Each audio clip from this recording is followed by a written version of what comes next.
pour l'exercice 2, on devait donc calculer avec la méthode de son choix.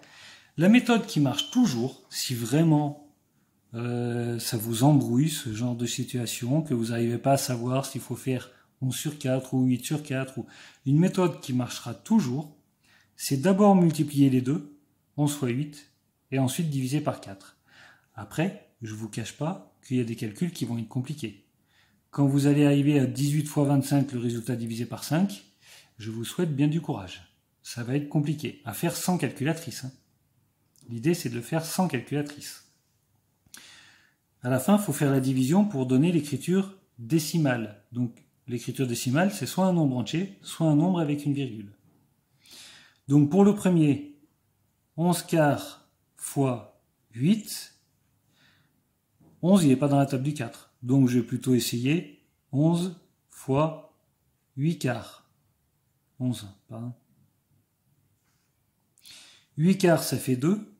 Donc, ça fait 11 fois 8 divisé par 4. C'est pas vrai, ça. 11 fois 2. Et 11 fois 2, ça fait 22.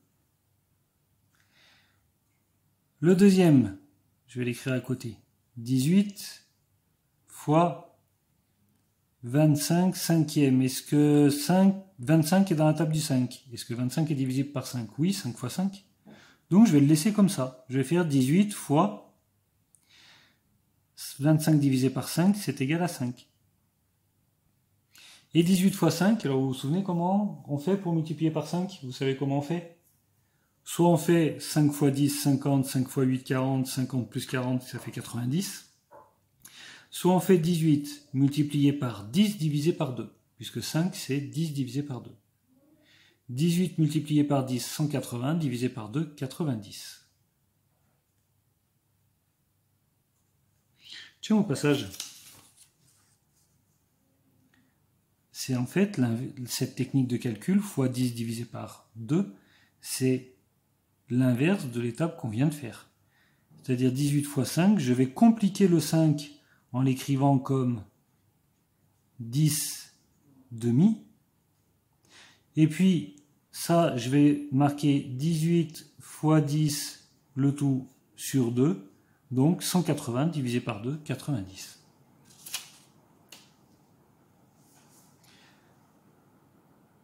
« 33 onzième multiplié par 17. Est-ce que 33 est dans la table du 11? Absolument. 33 divisé par 11, ça fait 3. Donc je laisse comme ça et je calcule directement. 3 fois 17. Alors 3 fois 17, 3 fois 10, 30, 3 fois 7, 21, 30 plus 21, 51. «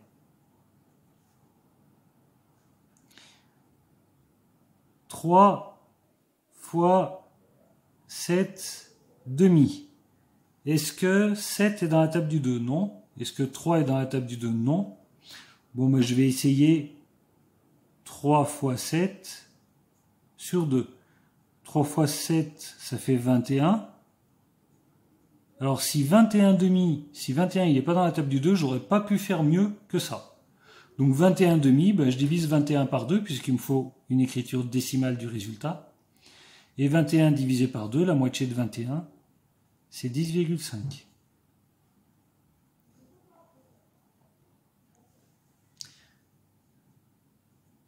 « 9 quarts multiplié par 5. Même chose. Est-ce que 9 est un multiple de 4? Non. Est-ce que 5 est un multiple de 4? Non. Eh bien, je vais multiplier 9 par 5 et puis voir ce que ça donne. 9 fois 5 sur 4. 9 fois 5, ça fait 45 sur 4. Bon, ben 45, c'est pas un multiple de 4, ça veut dire que j'aurais vraiment pas pu trouver. Alors, comment on fait pour calculer de tête 45 divisé par 4? Ben, pour diviser par 4, on divise par 2 et on divise encore par 2. La moitié de 45, c'est 22,5. La moitié de 22,5, ben c'est 11,25, parce qu'en fait 5 c'est 50. D'accord? Donc c'est égal à 11,25. Je vais faire le dernier ici. 13 fois 2 cinquièmes. 13 il n'est pas dans la table du 5. 2 non plus. Je vais donc tout multiplier entre eux. 13 fois 2 divisé par 5. Alors, 13 fois 2, 26, divisé par 5. 26 divisé 26, il n'est pas dans la table du 5. Donc c'est un peu plus que 5. Hein. C'est 5 fois quelque chose. En fait, c'est 5 plus 1 cinquième. Alors combien ça fait 1 cinquième? Je prends 1 que je divise en 5 parts égales. Vous voyez comment on fait? Là, ça fait 0,2. Donc ça va me faire 5,2. Alors une autre façon de voir les choses. Vous savez, quand je vous ai dit tout à l'heure, pour multiplier par 5, on multiplie par 10, on divise par 2. Et bien là, pour diviser par 5, on divise par 10 et on multiplie par 2. On fait l'inverse des opérations. 2,6 divisé par 10, pardon, 26 divisé par 10, ça fait 2,6. Et 2,6 multiplié par 2, 2 fois 6, 12, et je retiens 1, 2 fois 2, 4 et 1, 5. 5,2.